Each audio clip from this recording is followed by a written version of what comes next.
It's the same books over and over and over and over again. Welcome back to another video. This really popped when I saw it. That to me is a monster increase. Again, this book got hot. This book is ready to go higher. So let's jump right into it. We are back today with another statue review from Diamond Select Toys. Without further ado, let's get into the review.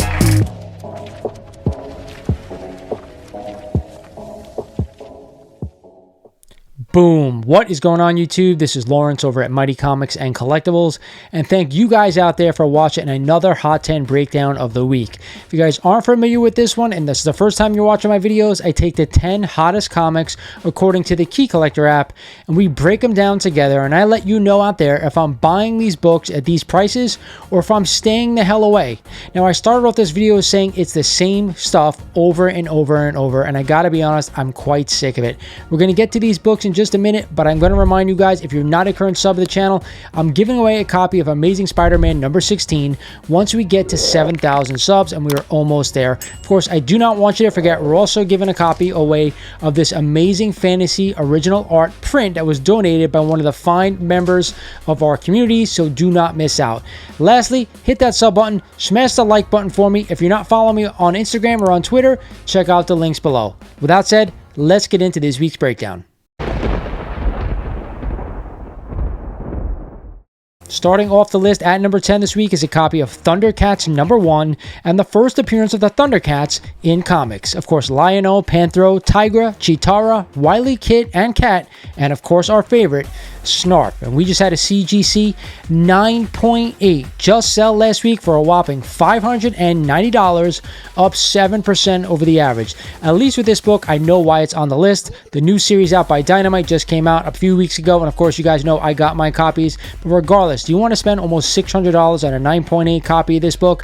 I'm all for it if you just want a copy for the collection in lower grade, but $600 is a lot of money to spend on this book. For me, it's a no-go. Coming in at number 9 this week is a copy of Amazing Spider-Man number 100 and the milestone issue and iconic cover by the great John Romita Sr. And we just had last week a sale of a 9.6 copy, up 24% over the average, selling for $2,000. Then we had a CGC 7.0 sale of $220, up 5% over the average. Now I'm going to tell you guys this. It's a classic cover by John Romita, a milestone issue, but do you want to spend this kind of money on this book, or do you want to take $200 and change and go buy a first appearance in Spider-Man comics? To me, that is always the better buy. You could have a low-grade copy of Amazing Spider-Man number 20, the first appearance of the Scorpion, for around the same money, maybe a little bit more.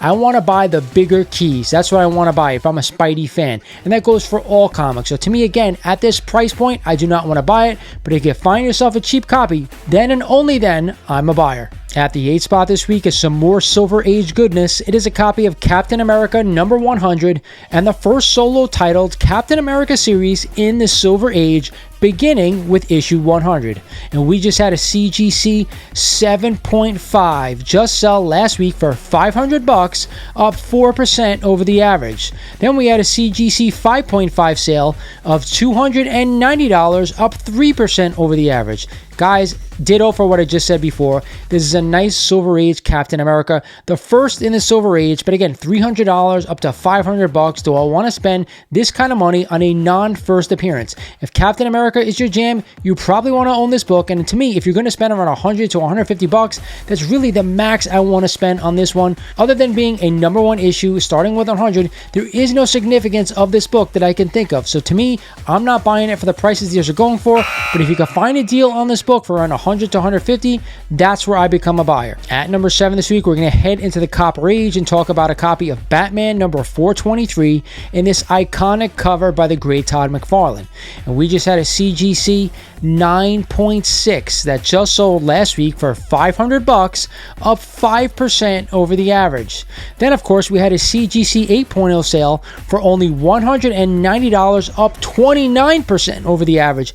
What does that tell you right there? I kind of said something about this last week with the lower grades, especially for copper books. They're starting to go up more per average. 29% in such a small period of time is a large jump. That is because most people can't go out and spend the high dollar amounts on these super high grade issues. So for me, that's where I'm putting my money, in the mid grade. But then I start to think, you know what, do I want to spend $200 on a mid grade copy of a Copper Age book?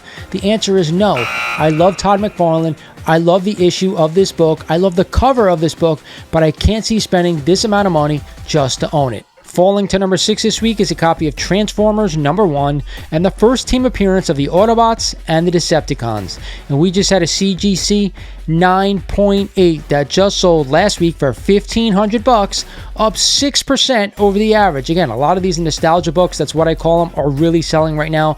Copper Age, Bronze Age, all of them that you could possibly think of. But for me, do I want to own this book in a 9.8? Hell, I would absolutely love it.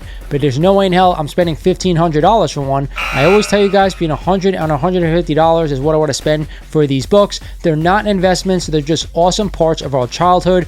With that said, guys, I'm not buying this book unless I can get a massive deal. Coming in at number 5 this week is What Else? It is a copy of Uncanny X-Men number 130 and the first appearance of Dazzler, also known as Taylor Swift. This is also the second appearance of Kitty Pryde and Emma Frost, and we all know the rumors that she's going to be playing Dazzler in the upcoming Deadpool 3 movie, or maybe she's playing Lady Deadpool, or hell, maybe she's even playing herself.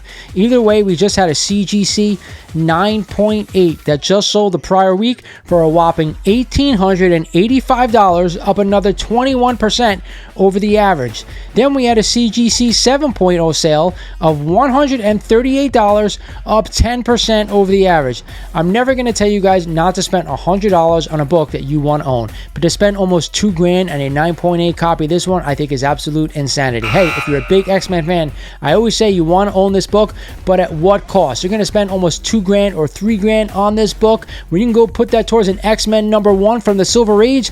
Hell no, I'm staying away from this one, at least after Deadpool 3 comes out. Dropping to number 4 this week is another book that's been on the list for the better part of 810 years. It is a copy of Star Wars #1 and the first appearance of the original Star Wars characters. We all know who they are: Luke Skywalker, Princess Leia, blah blah blah, C-3PO, R2-D2, whatever you want to call it. And we just had a CGC 9.8, a crazy high copy of this one that just sold for $3,840, even with the average. Then we had a CGC 9.0 sale of $400, up 10% over the average. How many times are we going to keep buying the same books over and over again? I started off this video saying just that, but again, I know there's a lot of Star Wars fans out there, and you should own your copy if you are one of them. But if you are not, do yourself a favor, put this money towards a better comic book. That is always the better buy. At number 3 this week is a book that has more copies out there than actual people that went to see the Madam Web movie. We're talking about Wolverine #1 and the first appearance of Yukio, and of course this iconic cover by Frank Miller. And we just had a CGC 9.8 that just sold last week for a whopping $735, up 10% over the average.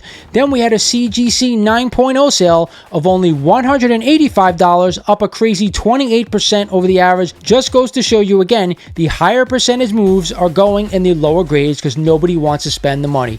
I just told you on one of my eBay sales videos, we had a 9.8 sell for around $500 and change, so there's no way in hell you should be paying $700 for a 9.8 copy of this book. It's a book you should just own because you love the cover. That is it. Pay around $100 to $150 just to have in your collection. Other than that, I'd definitely be staying away from this one. I gotta say, at number 2, it's a pretty cool book. It is a copy of Wolverine #88 and the first battle between Wolverine and Deadpool. And we just had a CGC 9.6 that just sold last week for only $212, up 9% over the average. About a few months ago, this book was going a little crazy. Again, now for a 9.6, around $212. It's not that bad. However, I could always find a copy of this book and around the same grade raw for around $100 or less, probably around $50. I know you could find it. So to me, am I spending this much money on a graded copy? I'm going to say no. It's not an investment book. I don't need to own a slab. I want to own a cool copy of Deadpool versus Wolverine for the first time. That's why you should be buying this book, but don't overspend for it, because at these prices, I'm staying away. And of course, what else? At the top spot again for the second week in a row, it is a copy of New Mutants 98 and the first appearance of Deadpool, the Merc with a Mouth. And we did have a CGC 9.6 sale of $592, up 8% over the average. I tell you guys this all the time. I only want to own this book in a 9.8 with white pages, and right now I only want that special Deadpool label. That's how much I've narrowed it down because this book has so many copies out there. Again, I love Deadpool and I'd love to own the book, but I'm not spending these prices on this one until after Deadpool 3 comes out. We'll see if it calms down. I'm consistently seeing prices go between $11 and $12.50 right now, so there's no need to pay up for this one. Just be patient. That's it for the list this week, guys. I hope you enjoyed this one. Again, I started off this video talking about how the same books just keep reappearing on these lists. Guys, get into the Silver Age. Right now, there are so many books that have been beaten in prices. You're getting some fantastic deals. Go watch my Instagram videos. Go watch my eBay videos. You can see all the books that are coming down if you're a fan of those characters. With that said, there's no best buy of the week because all these books should be had for a lot less than what people are paying right now. Hope you guys enjoyed the video. This is Lawrence over at Mighty Comics and Collectibles saying thank you for watching, and I'll talk to you guys soon.